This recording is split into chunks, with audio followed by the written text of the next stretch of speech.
ก็ลืมหีดอีพี่น้องเลยแต่เงินเหี่ยคือเสียไปเลยโอ้เจ๋วจักไหมเจ๋วจักเป็นยังไงเดี๋ยวหยอกเด้อพี่น้องเด้อหยอกถึงแล้วหยอกในกลัวคุณงามกับหยอกแน่ตัวนี้เป็นปึ๊บเงินสมทบขายกขายาน้องเด้อตัวนี้จากอาจารย์เพิ่นตัวนี้น้องก็คือชิฮูดอกเพิ่นเพราะว่าพระอาจารย์ก็เคยขอเลขบัญชีส่วนตัวน้องน้องจืดป่ะชื่อเยอะตัวนี้เป็นโดยสำหรับเป็นโบโหจักอันเพื่อนอ้ายว่าอย่างกับเพื่อนท้อเพื่อนนะเลยอย่าเพื่อนใช่เวลาเพื่อนคิดทักหาให้เจ้าให้เพื่อนเอาเฟซอ้ายให้เพื่อนเลยเป็นหัวติดต่อทางใดเลยตัวนี้ก็เป็นเงินสมทบจากทางพระอาจารย์เด้อพี่น้องเด้อที่แบบว่าฝากมาทางบาปไส้แต่ว่าบาปไส้ฝากงานมาให้ทางซาเบลก็จะได้มอบให้น้องหน่อยเลยเด้อเป็น1,000 บาทเอาไว้ใส่ขากวดขายุขายาน้องแต่ละมื้อแหละน้องเลยไว้ไปขากวดจะทำจ้าโดยเพิ่มใส่เท่านิดเท่าน้อยอย่างน้อยจ้ะ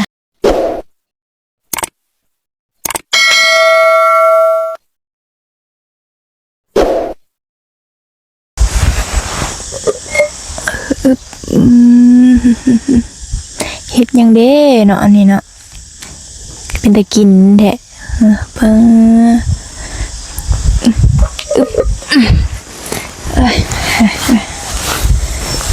ตัวพี่เด็กกรีมื้อนี้ฮ้อนอันนี้ฮ้อนเกลียก็ดอกพี่น้องเอ้ย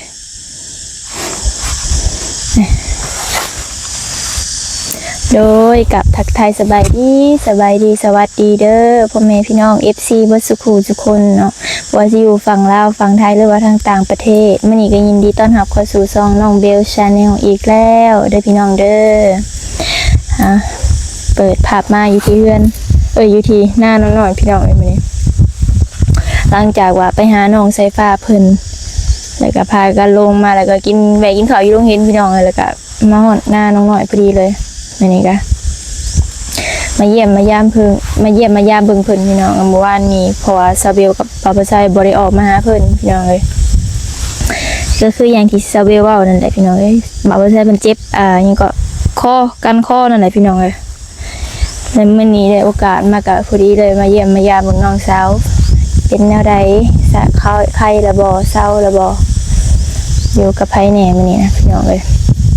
ป้าขี่รถมากับบ่าวไปใช้มันนี่ใจจะสิขาดพี่น้องเลยโอ้นอ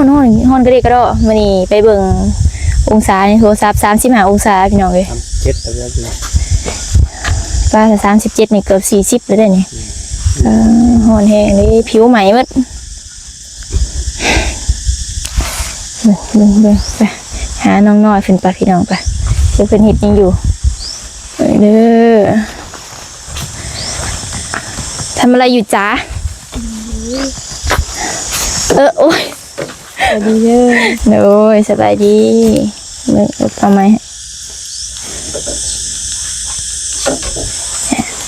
เน็บใส่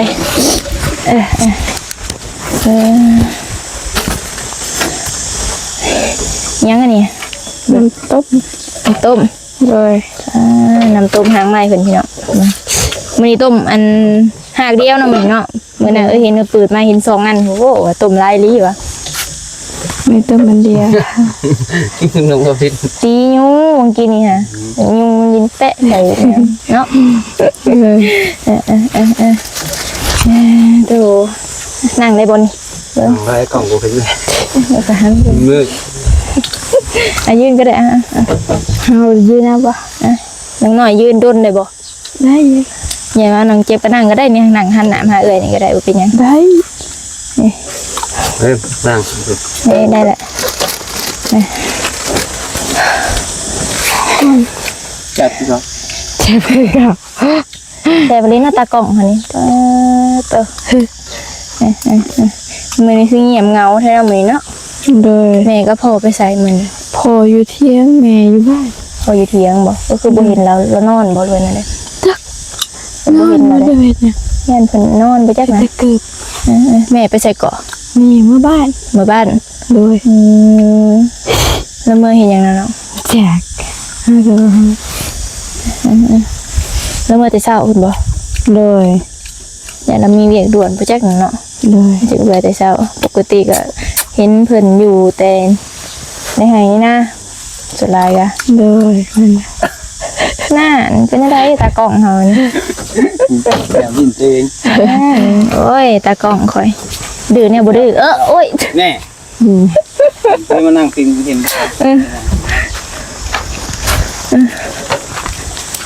โอ้ยฮ้อนดิ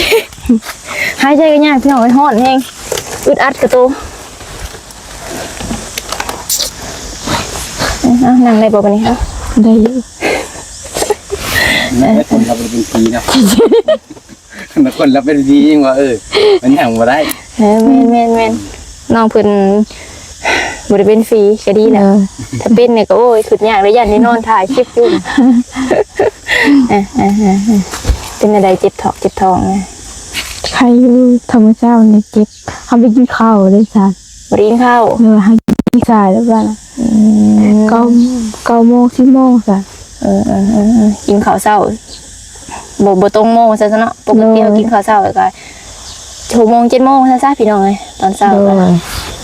กินตอนจะโมงก็9 โมงบ่9 โมงก็เกือบ10 โมงกับโอ้เกือบเที่ยงนี่นะแค่2 ชั่วโมงเองก็ฮอดเที่ยงนะ โดย เจ้า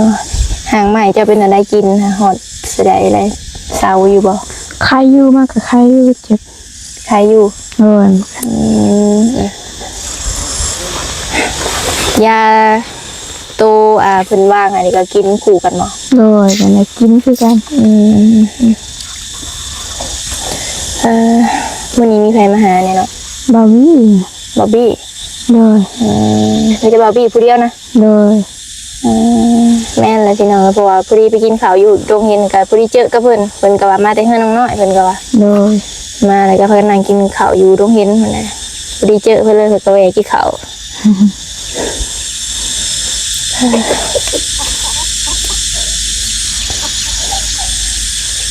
ฮ้อนอะดิบ่มีลมเลย โดย โคตรโหดเลย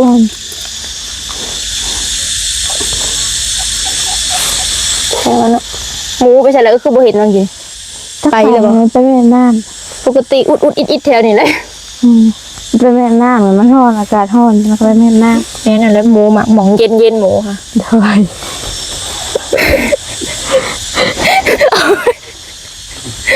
โอ้ยหน้าตากล้องก็ได้แต่เพิ่นสิเฮ็ดขาตั้งกล้องเพิ่นบ่ได้เอามา โดย ตั้งจะเอามาแล้วบ่มันพอลุงอะนะ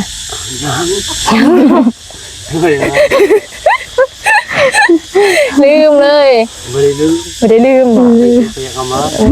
ไปเอาบ่ นั่นคือ เห็นบ่กินแล้วบ่สาขาวเพน่ะน้อง กินแล้วกินกับปีเขียด ปีเขียดมื้อน่ะบ่หรือว่าปีเขียดสุดใหม่ สุดมัง สุดใหม่ โดย ไผต้มเห็ดสามักินก็ปืนหมอไปเห็นเห็ดนะ พ่อต้ม เห็ดขาวบ่เรือนนั่นนี่ โดยเนยเห็ดขาวอ้ายไปหาตอนเที่ยง โอ้หาเจ้าก็หากินอยู่ แล้วก็หากินเก่งอยู่ได้น่ะเนาะ โดย ถือว่าลอยไปแต่ละมื้อได้นะหากินเก่งเพิ่นอย่างนี้ โดย ถ้าเป็นมันก็ไปผู้ที่ลงแทนโอ้ หับสภาพหับสมัครไผ่อยู่บ่ บ่บ่ ไปได้บ่ไผ่นี่มัน บ่หับเราอยากได้อยู่แต่ว่าบ่หับดอก อ้าวเฮ็ดได้แต่บ่ยังหาเป็นหยัง เบิ่งอันอ้ายหับไปก่อน เบิ่งไอ้จะไปก่อน เดี๋ยวฉันบ่คุ้มเขา โอ้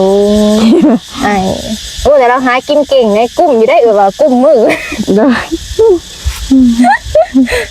เอ้ย ปล่อยจำได้เนาะ ว่าบ่ได้โอ้ยบ่หล่อแต่หมานว้าวหากินเก่งได้แล้วเฮ็ดอีสังอ่ะนะเฮ้ยนี่ไม่เฮียง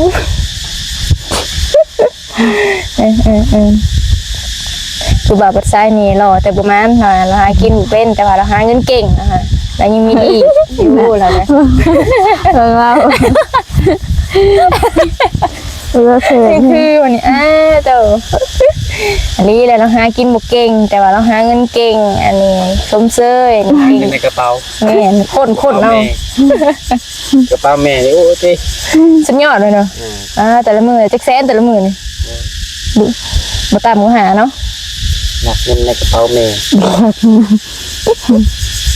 มีเท่าไรเอาเบิด ในก บ่ ระเป๋าไปสิหาบ่เป็นเนาะ ลายยืดหักอะ เปิดกระหาเป็นคือกันเปิดกระหาจากกระเป๋าเจ้ากระเป๋าน้อยๆก็ได้คนเอานี่ได้แล้วเงิน คนเนี้ยเอาหายในกระเป๋า หาเงินในกระเป๋ากว่าช่วงนี้ก็มีอยู่ เท่าไร โอ้เงินน้อยๆอะไร โน้เออ มันแต่เงินน้อยๆแล้วเงินตัวเองเลยเบิดแล้ว ไปเลย เบิดตัวคือเห็นเฮือนนอกไฟฟ้ายัง3,000จีบ น้องก็ขอเงินขอให้น้อง60,000สุดท้าย ไฟฟ้า น้องขอ50ไอ้มี60ไอ้เบิดเลยโอ้ยยังก็ซอยคนอื่นจะลืมซอยตัวเอง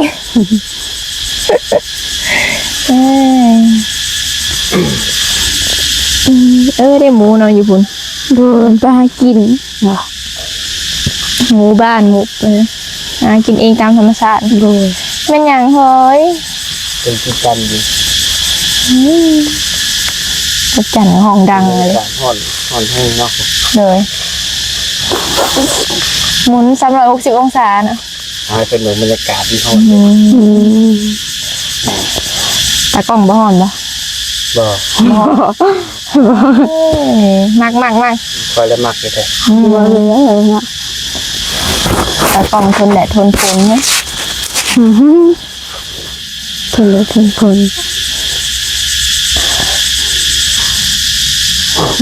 หอน บะทัวข้อนบะทัว คือยังบอกเลยพี่น้องไอ้ตันมันตึบ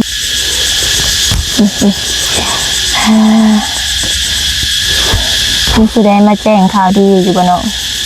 ย่างบ่มี มึง โดย โอ้ย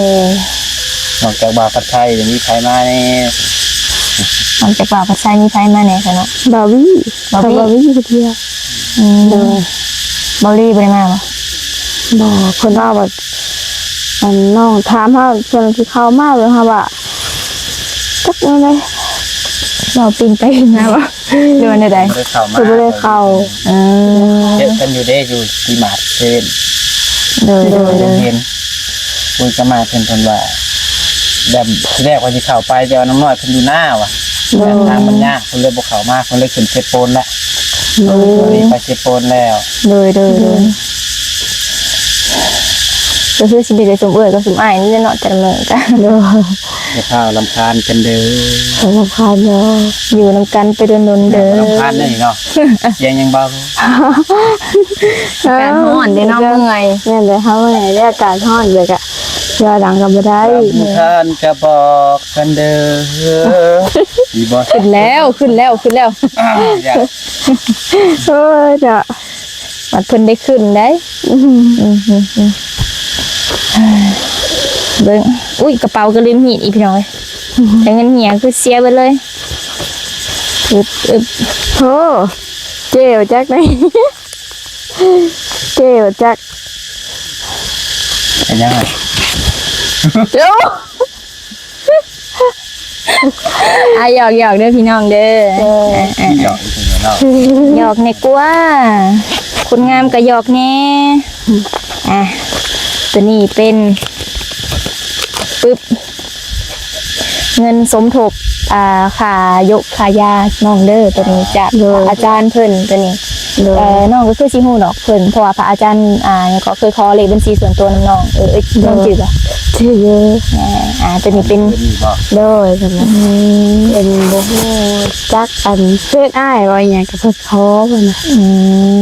เลย แล้วเพิ่นคือกันจ้ะแล้วเพิ่นคือทักหาให้เจ้าให้เพิ่น เฮาเอาเฟซอ้ายให้เพิ่นเด้เพิ่นฮู้ว่าสิติดต่อทางใดเด้ เลยตัวนี้ก็เป็นเงินสมทบ จากทางพระอาจารย์เด้อพี่น้องเด้อที่แบบว่าฝากมาทางบาปปัสไซแต่ว่าบาปปัสไซฝากงานมาให้ทางซาเบลก็จะได้มอบให้น้องน้อยเลยเด้อเป็น 1,000 บาทเอาไว้ใส่ค่ากวดขายุขายาน้องแต่ละมื้ออะไรน้องเลยโดย ไว้ไปทากวดนะครับจ้ะ โดย การ โดยเพิ่มใส่เธอละนิดเธอละหน่อยอย่างน้อยจ้ะมีแต่ว่าขอบคุณทางพระอาจารย์เพิ่นเลยเด้อน้องเด้อ ก็มี ขัดหัว ก็เลยนะ อ้าวรอเดินน้องนี่ ขอบคุณเพิ่นน่ะแล้วนั้น บอกว่า ว่าแต่ละเทื่อ แมน ก็ขอบคุณพระอาจารย์นี่นะ ที่ฝากเงินสม ฝาก ทบ เงินสมทบมาให้น้องน้อย ตัวเทื่อ ต้องบอกแต่ละเถื่อนดิมาให้น้องน้อยอ้าวขอให้พระอาจารย์ ขอพระอาจารย์ อ้าว บอกว่า ดีมีแห้ง ดีที่ให้ คงเจ็บอย่าได้ เพื่อจะได้ คงไข่อย่ามี เอาไข่เดี๋ยวนี้ ปรารถนาสิ่งใด พัฒนาสิ่งใด ขอให้ได้สิ่งนั้น ขอให้ได้สิ่งนั้น ทรงความมุ่งมั่นปรารถนา ทรงความมุ่งมั่นปรารถนา อย่าเจ็บอย่าจน เจ็บอย่าจน ลำรวย ลำบากรวยเด้อ โดยสาธุลืมเบนแล้วเนาะนี่ก็ ฉันเหนื่อยได้บอกอ่ะก็คือว่าแจ้งข่าวดีน้องน้อยเป็นเด้อพี่น้องเด้อสำหรับเงิน 1,000 บาทจากทางพระอาจารย์เพิ่นฝากมาก็คือสมทบไปกับค่าที่สิพาเพิ่นไปกวดแหละพี่น้องเอ้ย โดย ถ้าว่าได้พอประมาณแล้วก็จะได้พาเพิ่นไปกวดเลย แต่ว่ายังบ่พอพี่น้องเลยยังขาดอยู่ประมาณ4-5,000นี่แหละพี่น้องเพราะว่าค่ากวดประมาณ15,000 16,000บ่ยังประมาณเลยพี่น้องเลย 10,000 หลักหมื่นขึ้นประมาณนั่นแหละ บาลีเว้า โดย เจ้าเฮาก็บ่ฮู้เฮาบ่แน่ใจดอกว่ามันสิเบิดเท่าใดครับ โดย แต่เพิ่นตัวจริงเฮาก็บ่ได้ว่านะพี่น้องแต่ว่าแค่อยากเผื่อไว้นะครับ แม่น เผื่อไว้สมมุติว่า คันว่ามีมาเรื่อยๆเอาคันว่าง่ายๆก็ตามงบที่ว่าบาลีเพิ่นว่าหลักหมื่นขึ้นไป14,000 15,000 โดย จังกันไว้จังมันบ่พอหั่นนะ โดย แล้วพาน้องเพิ่นไปกวด เพราะว่าทางซุมเฮาก็บ่ฮู้ว่าค่ากวดอยู่ฝั่งไทยเท่าใดเพราะว่าก็บ่เคยไปกวดนำหั่นนะพี่น้องเอ้ยก็ตามที่เบาลี่เพิ่นว่าก็ประมาณหลักหมื่นต้นๆนี่แหละแต่บ่ว่าป้ายมันเท่าใดพี่น้องเอ้ย ก็จังเอาสิกวดนี่แน่แต่ว่าตามที่แม่เคยเว้าแล้วเว้าว่าบ่เบิดหลายแล้ว อื บ่ ม เกิน 2-3,000 บาท โดย เดินทางกับหมอง5,000นี่ไปกลับได้พุ่น โดย คันนั้นเพราะว่าเฮาไปกวดแล้วล่ะเดี๋ยวเฮาไปกวดนั่นเฮาบ่ได้เอายาเด้ โดย มีแต่เฮาไปกวดภายในซื่อ โดย อืม ภายใน โดย ๆเพราะว่าเฮาบ่ได้กวดนั่นนี่กวดแค่ภายในว่าซั่นซะ โดย โดย ตามที่แม่เว้าแต่จักแม่นบ่แม่นแหละ โดย แต่ว่าเบิ่งตัวจริงเพราะว่าทางง่ายเพิ่นบอกว่าต้องใช้งบประมาณเท่านี้เฮาก็ต้องเผื่อไว้เนาะ โดยกันไว้ดีกว่าบ่มีกัน เพราะว่าแม่นำไปใส่ไปก็โดนแล้วพี่น้องเอ้ย โดย แต่ว่ามันก็คือสิคือเก่าหั่นแหละแต่ว่า FC เพิ่นคอมเมนต์มาอยู่เพิ่นก็บอกหลายคนว่าบ่แพงบ่ได้ดอกค่ากวดค่าหยังค่ะมันหลักพันนี่แหละเพิ่นนำรวดลายเป็นไรเพราะว่าเฮาบ่ได้กวดอันนั้นเฮาบ่ได้เอายา โดย เฮา จะกวด บ่ได้ จะ เอา ซื้อย าคันเฮาเอายาผมน้ำสิแพง โดย คืออยู่บ้านเฮานี่ก็แพงคือกันคันเฮากวดแล้วเอายาผมน่ะ คือน้องน้อยเพิ่นไปคลินิกเองเพิ่นยังเบิดล้านปลายบ่ นั่นแหละนั่นแหละ ร้าน เอา กวด ยาพร้อม โดยนั่นแหละ ยาน้องก็หลายอีกได้พี่น้องเอ้ยยาเพิ่นเต็มถุง ยา เล เลย ยครับไปกวดไปโกจากคู่พญาติเฮาซื่อ โดย โดย กลับมาก็มันก็บ่เบิดหลายปานใดค่ายาก็มีแหละสมมุติว่าค่ากวด500,000ค่ายาก็600,000 700,000หูจ้ะ ประมาณนั้นเพราะว่ายาจะแพงกว่าค่ากวดอยู่แล้วพี่น้องเลยเราบ่ได้กันไว้พี่น้องเลยมีแต่ว่าฟังเบิ่งอาการเป็นกันแหล้วเนาะ โดย ถ้าว่าเจ็บแฮงหยังก็คือกับอ้ายว่าแหละโทรมาโลดโทรมาเลยโทรมาได้ทุกเมื่อสุ้ยสุ้ยเปิดเน็ตไว้ตลอด โดย บ่ต้องย่านบ่ต้องเกรงใจเนาะ ก็เงินคือแบบ เออ เดี๋ยวมาเดี๋ยวไป จังนาทีแต่ตากล้อง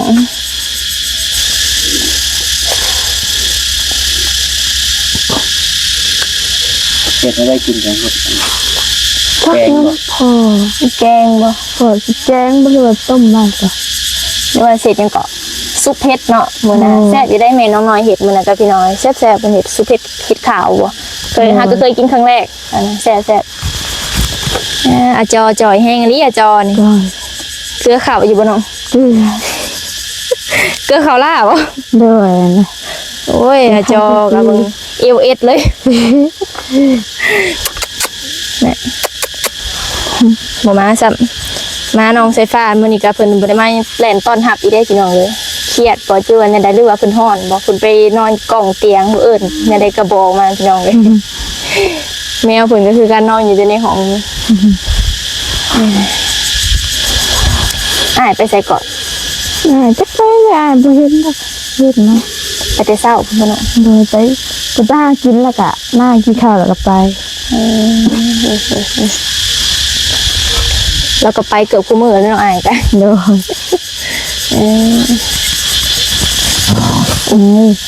อย่ากัดกันได้เฮ้ย ลูกเป็นสำเนียง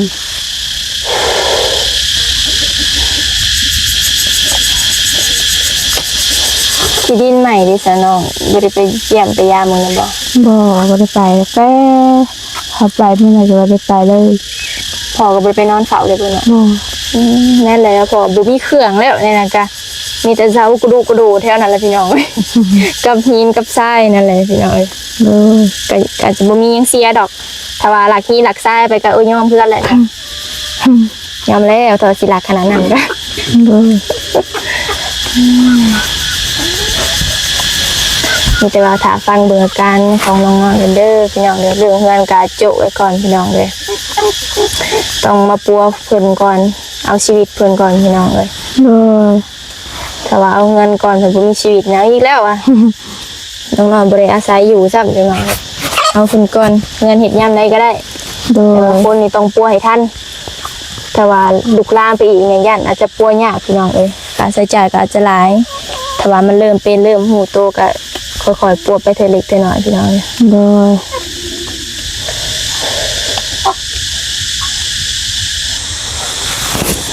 สำหรับคลิปนี้ก็จะได้ขอบมุกขอบใจทางพระอาจารย์เด้อที่พาเงินมาสมทบใส่คา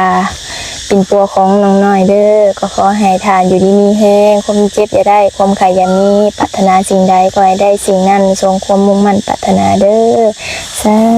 ธุโดยสำหรับคลิปนี้ซาเบลจะได้ขอจบคลิปปิดคลิปไว้เพียงเท่านี้เด้อฝากพ่อแม่พี่น้อง FC กดติดตามให้กำลังใจทางน้องน้อยบาวพัชชาและก็ทางซาเบลในเด้อสำหรับคลิปนี้ลาแล้วสบายดี